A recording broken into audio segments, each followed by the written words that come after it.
तमेव लोकशङ्करं नमामि शङ्करं गुरुं नमामि शङ्करं गुरुं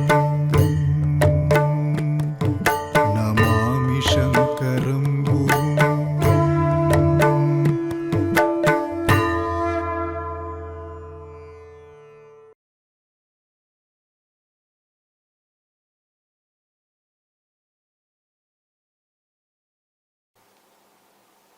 यो धत्ते भुवनानि सत्त्वगुणवान् स्रष्टा रजः संश्रयः संहर्ता तमसान्वितो गुणवतीं मायामतीत्य स्थितः सत्यानन्दमनन्तबोधममलं ब्रह्मादिसंज्ञास्पदं नित्यं सत्त्वसमन्वयादधिगतं पूर्णं शिवं धीमहि शारदा शारदाम्भोजवदना वदनाम्बुजे सर्वदा सर्वदास्माकं सन्निधिं क्रियात् शङ्करं शङ्कराचार्यं केशवं बादरायणं सूत्रभाष्यकृतौ वन्दे भगवन्तौ पुनः पुनः सदाशिवसमारम्भां शङ्कराचार्यमध्यमाम् अस्मदाचार्यपर्यन्तां वन्दे गुरुपरम्पराम्। ओं नमो ब्रह्मादिभ्यो ब्रह्मविद्या संप्रदाय कर्तृभ्यो वंश ऋषिभ्यो महद्भ्यो नमो गुरुभ्यः। सर्वोपप्लवरहित प्रज्ञान घनः प्रत्यगर्थो ब्रह्मैवाहमस्मि। उभय जगद्गुरु அவர்களுடைய திவ்ய பாதத்தாமரைகளுக்கு அனந்த கோடி நமஸ்காரங்கள். ஜனனி ஜன்மபூமிஷ்ச ஸ்வர்காதபி கரீயசி என்று ஸ்ரீமத் ராமாயணத்தில் சொல்லியிருக்கும் வண்ணம் நமது ஜன்மபூமியாய் விளங்கக்கூடிய பாரத பூமி ஸ்வர்க்கத்தை விட பெரியது. காஷ்மீரத்திலிருந்து கன்னியாகுமரி பர்யந்தம் விரிந்து பறந்து இருக்கக்கூடிய நம் பாரத நாட்டின் மேன்மையை பற்றி நாம் சென்ற தொடரில் சிந்தித்தோம். இன்று இந்த புண்ணிய பூமியாய் இருக்கக்கூடிய பாரத பூமியில் ராராஜமானமாய் விளங்கக்கூடிய தீர்த்தங்கள் என்றால் என்ன, க்ஷேத்திரங்கள் என்றால் என்ன என்பதை பற்றி சிறிதளவு சிந்திப்போம். கங்காசாகரம், மகோததி, சிந்து சாகரங்களால் சூழப்பட்டு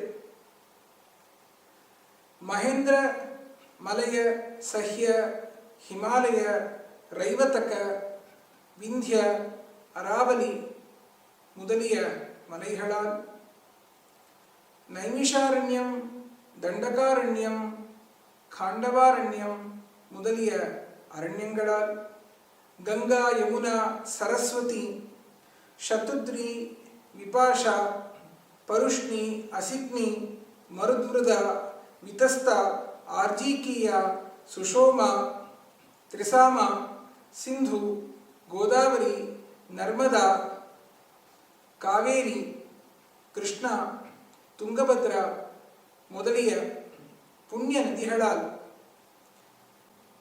அலங்கரிக்கப்பட்டு சோபாயமானமாய் விளங்கக்கூடிய நம் பாரத பூமியில் அளவற்ற க்ஷேத்திரங்களும் தீர்த்தங்களும் இருக்கின்றன.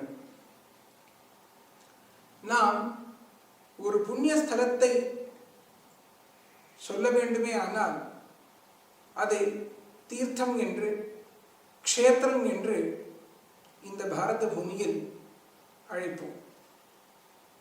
தீர்த்தம் என்கிற இந்த சொல் திரு தரணே என்ற தாத்துவினால் தான் நிஷ்பன்னமாகியிருக்கின்றது. தீர்த்தம் அப்படிங்கிற சொன்னோமே ஆனால் தரதி பாபம் அனேன இது தீர்த்தம் அப்படின்னு நமக்கு சாஸ்திரங்கள் சொல்றது. அதாவது எந்த ஒரு இடத்தினால் நம்முடைய பாபம் அப்படிங்கிறது போக்கப்படுறதோ அது தீர்த்தம் அப்படின்னு. இந்த தீர்த்தம் அப்படிங்கக்கூடிய சொல்லுக்கு அமரகோஷம் நிறைய அர்த்தங்களை கல்பிக்கிறது. தீர்த்தம் சாஸ்திர அத்வர க்ஷேத்திர உபாய உபாத்தியாய மந்திரிஷு அப்படின்னு. அதாவது தீர்த்தம் அப்படிங்கக்கூடியது சாஸ்திரம் அதாவது வித்யை, அத்வர அதாவது யஜ்ஞம், க்ஷேத்திரம் அதாவது புண்ணியஸ்தலம், உபாயம் அதாவது கஷ்டத்திலிருந்து விடுபடுறதுக்கு இருக்கக்கூடிய தந்திரம், உபாத்தியாய அதாவது குரு, மந்திரி அதாவது மந்திர சித்தி உடையவர் அல்லது ஒரு ராஜாவினிடத்தில் இருக்கக்கூடிய மந்திரி, இத்தகைய அர்த்தங்களில் உபயோகிக்கப்படுகின்றது என்று அமரகோஷம் நமக்கு சொல்கிறது.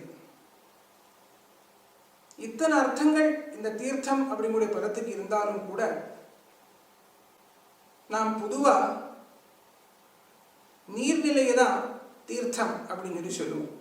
அதாவது ஒரு சரோவரம் அல்லது நதி அல்லது சமுத்திரம் இருக்கக்கூடிய இடத்தை தான் தீர்த்தம் அப்படின்னு சொல்லி சொல்லுவோம். இந்த தீர்த்தம் அப்படிங்கக்கூடிய சொல்லுக்கு பக்கத்திலேயே க்ஷேத்திரம் அப்படிங்கக்கூடிய இன்னொரு சொல்லும் இருக்கு. க்ஷேத்திரம் அப்படிங்கக்கூடிய பதத்துக்கு பொதுவா வயல் அப்படிங்கிறது தான் பொருள். ஆனா இந்த க்ஷேத்திரம் அப்படிங்கிறதுக்கு புண்ணியஸ்தலம் அப்படிங்கூட இன்னொரு அர்த்தமும் இருக்கு. நாம் ஒரு வயல்ல விதைய விதைத்தோமே ஆனால் அந்த ஒரு விதையை நமக்கு ஒரு காலத்துல பயிர் கொடுக்கும். அதே போலவே ஒரு புண்ணியஸ்தலம் அதாவது ஒரு க்ஷேத்திரத்துல நாம் புண்ணியம் அப்படிங்கக்கூடிய ஒரு விதையை விதைத்தோமே ஆனால் அது நமக்கு ஒரு காலத்துல சுகத்தையும் ஆனந்தத்தையும் கொடுக்கக்கூடியதா இருக்கு. அதனால் தான் அது க்ஷேத்திரமா இருக்கு அப்படின்னு. அந்த க்ஷேத்திரத்தை பத்தி காளிகா புராணம் ரொம்ப அழகா ஒரு ஸ்லோகத்துல அதோடைய மகத்துவத்தை சொல்றது. சிராத்து காமதோ தேவஹ ந சிராத் யத்ர ஞானதஹ தத் க்ஷேத்ரமிதி லோகேஷு கத்யதே பூர்வவந்திபிஹி அப்படின்னு. எந்த இடத்துல நமக்கு காமனைகளை கொடுக்கக்கூடிய அந்த தெய்வம் வெகு விரைவில் ஞானத்தை கொடுக்கக்கூடியதா இருக்கிறதோ அதுதான் க்ஷேத்திரம் அப்படின்னு. இத்தகைய இந்த க்ஷேத்திரம் நம்முடைய பாவங்களை போக்கி நமக்கு மிகப்பெரிய அனுகிரகத்தை பண்ணக்கூடியதா இருக்கு. ஸ்காந்த புராணம் 3 விதமான தீர்த்தங்கள் இருக்கின்றன அப்படின்னு சொல்லி சொல்றது.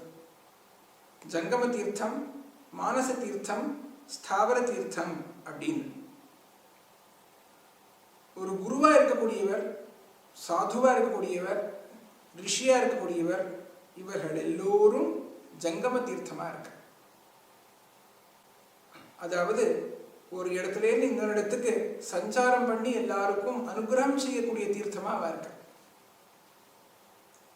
சாதுக்கள் எதற்காக ஜங்கம தீர்த்தமா இருக்கா அப்படின்னா பாகவதம் சொல்றது தீர்த்தி குர்வந்தி தீர்த்தானி தீர்த்தபூதா ஹி சாதவா அப்படின்னு. அதாவது அவ தீர்த்தங்களையே ரொம்ப ரொம்ப பவித்திரமா ஆக்கக்கூடிய தன்மை உடையவாளா இருக்கா.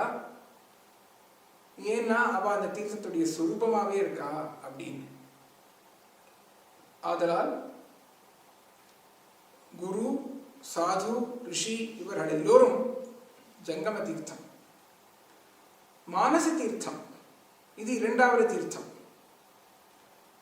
நல்ல குணங்கள் அதாவது சத்தியம், க்ஷமா, இந்திரிய நிகிரஹ, தானம், தமஹ, சந்தோஷः, பிரம்மச்சரியம், பிராணிதயா, ஆர்ஜவம், ஞானம், தைரியம் முதலிய இவைகள் எல்லாமும் மானச தீர்த்தமாக இருக்கின்றது.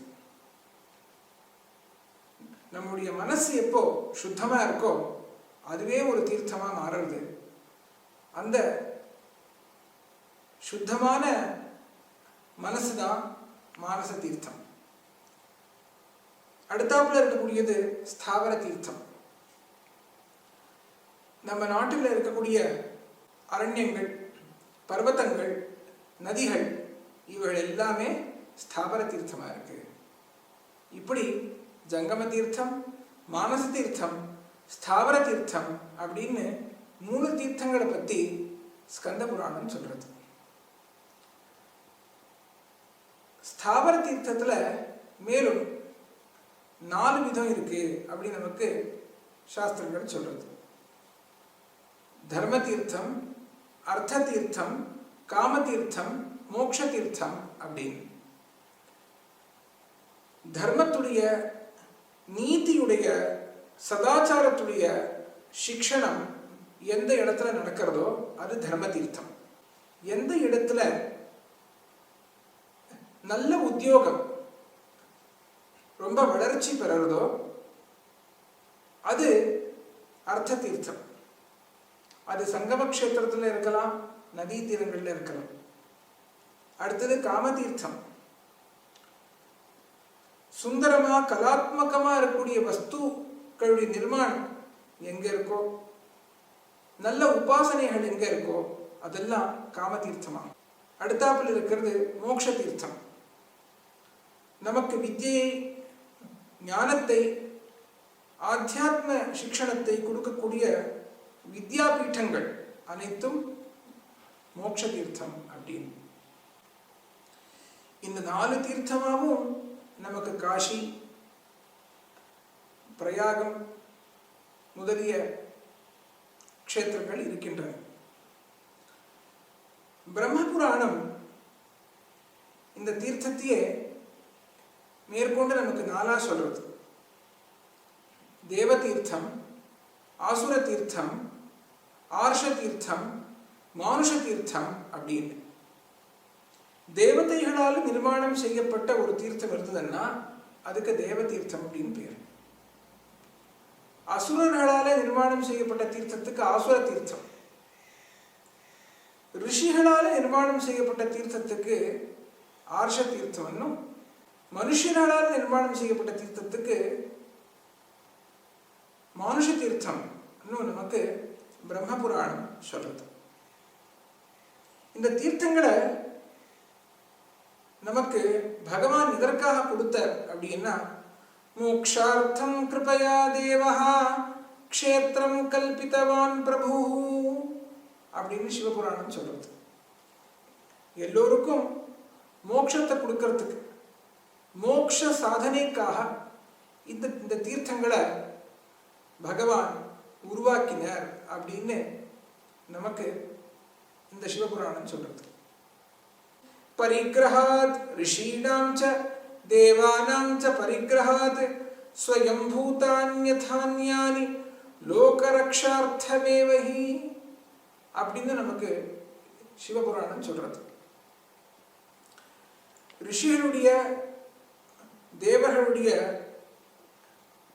நிர்மாணமா இருக்கக்கூடிய தீர்த்தங்கள், ஸ்வயம் வியக்தமா இருக்கக்கூடிய தீர்த்த க்ஷேத்திரங்கள் இந்த லோகத்தை ரட்சணம் செய்வதற்காகவே இருக்கின்றன அப்படின்னு இந்த புராணம் நமக்கு ரொம்ப அழகா சொல்றது.